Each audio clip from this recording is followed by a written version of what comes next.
விவோட budget friendly ஃபோனான T4X T3Xலேருந்து என்ன upgrade எல்லாம் வந்துருக்குது. ஸோ இந்த பட்ஜெட் ரேஞ்சில் என்னென்ன ஃபியூச்சர்ஸ் கொடுத்துருக்காங்க, அது டே டு டே யூசேஜில் எப்படி இருக்குது அப்படிங்கிற எல்லாத்தையும் இந்த வீடியோவில் பார்க்கலாம். நீங்கள் நம்ம சேனல் இப்போ தான் பார்க்குறீங்க அப்படின்னா சப்ஸ்கிரைப் பண்ணுங்கள்.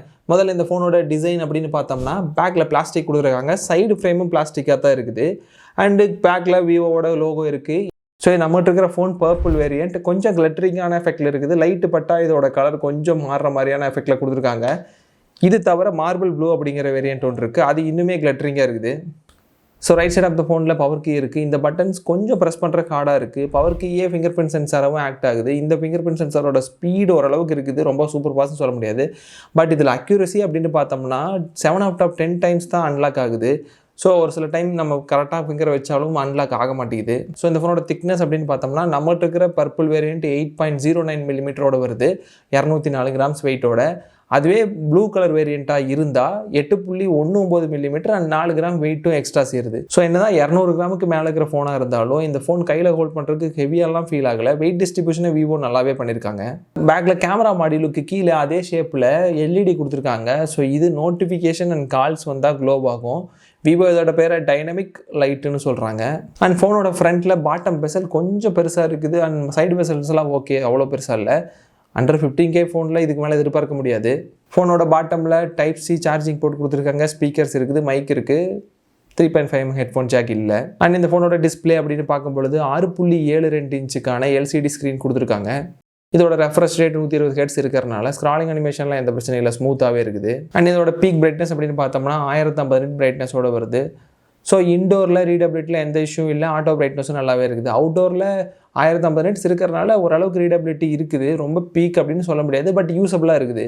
அண்ட் இது ஒரு LCD டிஸ்பிளே தான் இருந்தாலும் கலர் ரீப்ரொடக்ஷன் ஓரளவுக்கு நல்லாவே இருக்குது. பட் கார்னிங் வரலா மாதிரி எந்த விதமான ப்ரொடக்ஷனும் இந்த ஸ்க்ரீனுக்கு கிடையாது. என்ன தான் விவோ IP64 ரேட்டிங் கொடுத்துருந்தாலும் மிலிட்ரி கிரேட் சர்டிஃபிகேஷன் இதுக்கு இருக்குது அப்படின்னாலும் ஃப்ரண்ட்டில் இந்த ஸ்க்ரீனுக்கு எந்த விதமான ப்ரொடக்ஷனும் கிடையாது. அண்ட் ஈரமான இல்லை க்ரீஸ் கேன்லேயே இந்த ஃபோனை யூஸ் பண்ண முடியும்னு விவோ சொல்கிறாங்க. நாங்கள் கொஞ்சம் ஈரமான கையில் யூஸ் பண்ணி பார்த்தோம், ஓரளவுக்கு யூஸபுளாக இருந்துச்சு. க்ரீஸில் நாங்கள் ட்ரை பண்ணல. அண்ட் இந்த ஃபோனோட லெஃப்ட் சைடில் சிம் கார்ட் ட்ரே கொடுத்துருக்காங்க. இதில் டியூஎல் 5G சிம் யூஸ் பண்ணிக்க முடியும். கால் ரிசெப்ஷனை பொறுத்த வரைக்கும் ஒரு சில டைம் இந்த ஃபோனில் இருக்கிற பிரைமரி சிம்முக்கு வந்த கால் டைவர்ட் ஆகி எங்களோட செகண்டரி சிம்முக்கு வந்தது. இந்த ஃபோனில் Vivo secondary noise cancellation mic எதுவும் கொடுக்கல. ஸோ நீங்கள் ஒரு நாய்ஸியான என்விரான்மெண்ட் இருக்கிறீங்க, சுற்றி உங்களுக்கு சத்தமாக இருக்குது, இல்லை காற்றடிக்குது அப்படின்னா அது ஆப்போசிட்டில் இருக்கிறவங்களுக்கு கேட்கும். ஸோ இந்த ஃபோனில் விவோ IR பிளாஸ்ட்லாம் இன்க்ளூட் பண்ணதுக்கு பதிலாக ஒரு செகண்டரி நாய்ஸ் கேன்சலேஷன் மைக்ரோஃபோன் கொடுத்துருக்கலாம், பட் மிஸ் பண்ணிட்டாங்க. மற்றபடி இயர்ஃபோன், லவுட் ஸ்பீக்கர் அப்படின்னு ரெண்டுலேயுமே கால் குவாலிட்டி நல்லாவே இருந்தது. அண்ட் 5G ஸ்டேபிளாக கிடச்சிது. இன்டர்நெட் ரிசெப்ஷனை பொறுத்த வரைக்கும் இந்த ஃபோனில் எங்களுக்கு எந்த பிரச்சனையும் வரல. இந்த ஃபோனோட ஆடியோ அப்படின்னு பார்க்கும்போது இயர்பீஸும் ஸ்பீக்கர் ஆக்ட் ஆகிறதுனால ஸ்டீரியோ ஸ்பீக்கர்ஸ் கிடைக்குது. நம்ம சவுண்ட் அட்ஜஸ்ட் பண்ணும்போது லவுட்னஸ் மேக்ஸிமம் போனதுக்கப்புறமா 200%, 400% அப்படின்லாம் காமிக்குது. அப்போ வால்யூம் இன்க்ரீஸ் ஆகுது, பட் அதோட குவாலிட்டி நல்லா இல்லை. ஸோ இந்த ஃபோனோட ஸ்பீக்கர்ஸ் அப்படின்னு பார்க்கும்பொழுது ஓரளவுக்கு எபோ அவரேஜ்னு தான் சொல்ல முடியும். அண்ட் இந்த 200%, 400% அப்படிங்கிறதெல்லாம் யூஸ்லெஸ் தான். அண்ட் இந்த ஃபோனோட ஹாப்டிக் ஃபீட்பேக் அப்படின்னு பார்க்கும்பொழுது டைப் பண்ணும்போது நோட்டிஃபிகேஷனுக்குலாம் யூஸ் பண்ணுற அளவுக்கு அவ்வளோ நல்லா இல்லை. கால்ஸ் வரும்போது வேறு வழியில் வைப்ரேஷனில் தான் வைக்கணும் அப்படின்னா யூஸ் பண்ணிக்கலாம். மற்றபடி இந்த 4D கேமிங் வைப்ரேஷன் அப்படிங்கிறதெல்லாம் வெறும் கிமிக் தான். ஓவராலாக இதோட ஹாப்டிக் ஃபீட்பேக் கொஞ்சம் சுமார் தான். அடுத்து விவோ T3Xலேருந்து T4Xக்கு வரும்பொழுது இந்த ஃபோனில் இருக்கிற மேசிவான அப்கிரேட் அப்படின்னு சொன்னோம்னா இந்த ஃபோனோட ப்ராசர் தான். இதில் MediaTek Dimensity 7300 ப்ராசர் யூஸ் பண்ணியிருக்காங்க. இது 4 nanometerக்கான ப்ராசர். இதோட ஆன்டிடோ ஸ்கோர் அப்படின்னு பார்த்தோம்னா 7 லட்சத்துக்கு மேலே போகுது. ஜிக்பென் ஸ்கோரும் நல்லா இருக்குது. அண்ட் CPU த்ராட்லிங் எதுவும் இல்லை. பட் இந்த ஸ்கோரெல்லாம் டே டு டே யூசேஜுக்கு எப்படி கன்வெர்ட் ஆகுது அப்படின்னு பார்த்தோம்னா நிறைய ஆப்ஸை ஈஸியாகவே ஹேண்டில் பண்ணிடுது. ஸோ மல்டி டாஸ்கிங்கை பொறுத்த வரைக்கும் எந்த இஷ்யூவும் இல்லை.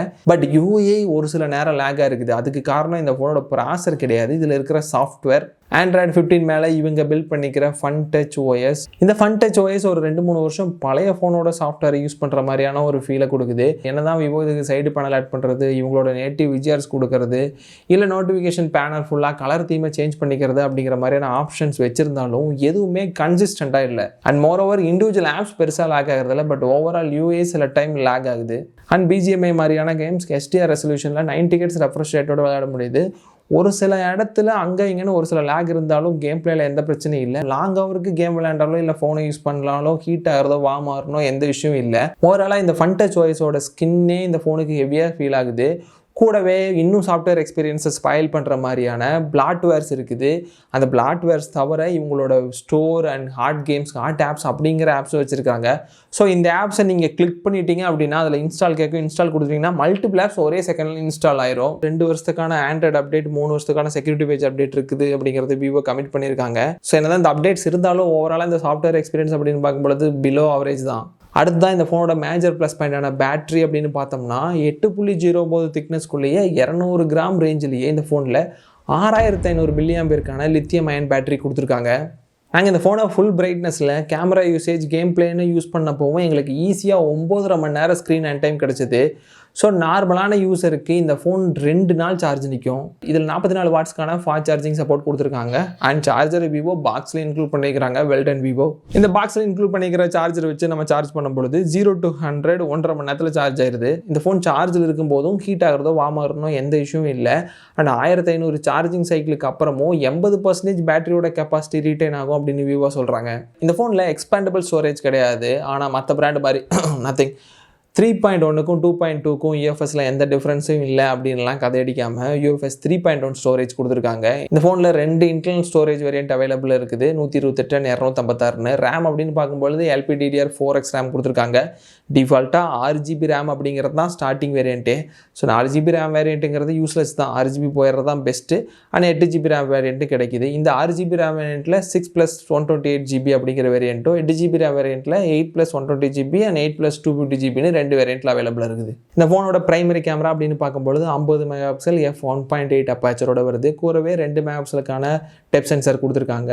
ஸோ இந்த ஃபோன் கேமரா மாடியூல் டிசைன் அப்படின்னு பார்க்கும்பொழுது ரிஃப்ளெக்டிவான பிளாஸ்டிக்கில் கிளாஸ் மாதிரியான டைப்பில் கொடுத்துருக்காங்க. ஸோ இது ஒரு கிளாஸ் மாதிரி ஆக்ட் ஆகி பேக் கேமராலேயே செல்ஃபிஸ் எடுக்கிறதுக்கு யூஸ் ஆகும். பேக் பேனலில் பெருசாக ஃபிங்கர் பிரிண்ட்ஸ் படியல அப்படின்னாலும் இந்த கிளாஸியான ஃபினிஷிங் இருக்கிற கேமரா மாடியூலில் ஃபிங்கர்ஸ் ஈஸியாக படிஞ்சிருது. அண்ட் இந்த 50 மெகாபிக்சல் கேமராவில் எடுக்கிற ஃபோட்டோஸில் டீட்டெயில்ஸ் ஓரளவுக்கு நல்லாவே இருக்குது. கலர் ரீப்ரொடக்ஷன் மட்டும் கொஞ்சம் ஓவர் சேச்சுரேட்டடாக தெரியுது.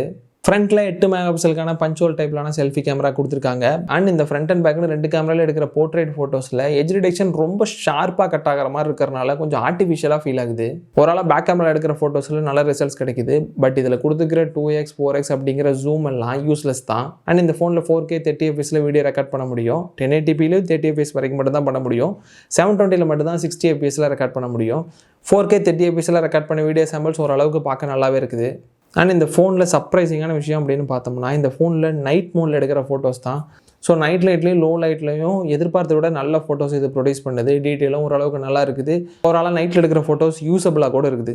அண்ட் இந்த ஃபோனில் ஆல்பம் ஆப்பில் ஏஐ எரேசர் ஆப்ஷன் கொடுத்துருக்காங்க. அண்ட் இந்த எரேசிங் ஆப்ஷன் ஒர்க் ஆகுது. ஓவராலாக இந்த விவோ T4X அண்டர் 15K ரேஞ்சில் மேசிவான பேட்ரி, ஓரளவுக்கு பவர்ஃபுல்லான ப்ராசஸர், நல்ல டீசெண்டான கேமரா, சாஃப்ட்வேர் எக்ஸ்பீரியன்ஸ் பெரிய கன்சர்ன் கிடையாது அப்படின்னா இது ஒரு சாலிடான காம்படிட்டர். கண்டிப்பாக கன்சிடர் பண்ணலாம். இந்த ஃபோனை நீங்கள் பார்க்குறக்கும் வாங்குறதுக்குமான லிங்க் டிஸ்கிரிப்ஷன் பாக்ஸில் இருக்குது.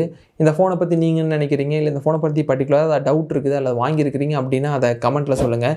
உங்களுக்கு இந்த வீடியோ யூஸ்ஃபுல்னு நினச்சிங்கன்னா லைக் பண்ணுங்கள், சப்ஸ்கிரைப் பண்ணுங்கள். அடுத்த வீடியோவில் பார்க்கலாம். பாய்.